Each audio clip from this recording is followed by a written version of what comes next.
Guys, গাছ থেকে যখন আম পড়ে তখন আমার বন্ধু যেভাবে আম করতে যায়।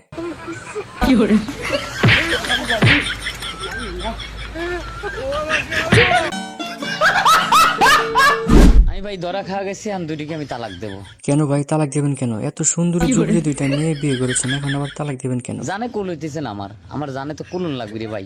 সারাদিন পরিশ্রম করি, শোনা গো আমার পরিশ্রম কাইছে এ বউ কবি ও বউ কবি যে আইসো ভাত বাড়ি দিবি, খাওয়াবি, ভালো মন্দ খাওয়াবি। এটা কি করে? এ ডাহে উর ঘরে শোয়ার জন্য, এ ডাহে উর ঘরে শোয়ার জন্য ভাই। আমার যে ভাই বডি ছিল ভাই, বডি আর বডি নাই, বডি হয়ে গেছে। কেন ভাই, দুইটা বিয়ে করার আগে মনে ছিল না এখন তো বডি থেকে ভর্তি হবে? তবে ভাই টেনশনে কিছু নেই, আপনার জন্য স্পেশাল কলকাতা হারবার রয়েছে, এক ফাইলে যথেষ্ট। ও সরি, আপনাদের দুই ফাইল লাগবে। হ্যালো গাইস, কেমন আছেন আপনারা? আশা করি সবাই অনেক ভালো আছেন। অস্থির বাঙালি আরো একটা নতুন পর্বতে আপনাকে স্বাগতম। আজকের পর্বটি হচ্ছে অনেক বেশি মজা। মন খুলে যদি হাসতে চান তাহলে ভিডিওটা শেষ পর্যন্ত দেখতে থাকুন।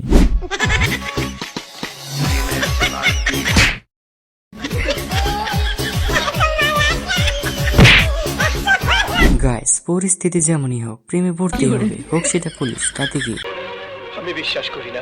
গাইস, কুকুর যখন মালিকের কথা না শুনে তখন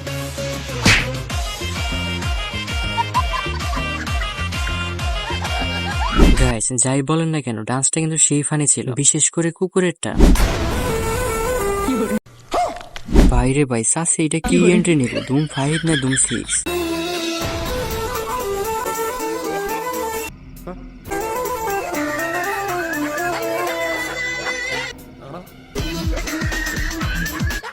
গাইস, চাচির সাইকেল চালানো দেখে তো আমি পুরাই অবাক। কি এন্ট্রি, কি স্টাইল! ধুম 4 ফেল।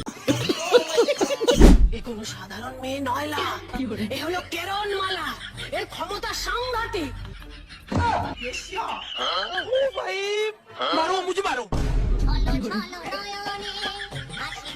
ও আচ্ছা, এইটাই তাহলে কিরণমালার সাংঘাতিক ক্ষমতা। গাইস, বিশ্বাস করেন কিরণমালার যে এরকম সাংঘাতিক ক্ষমতা আমার আগে জানা ছিল না।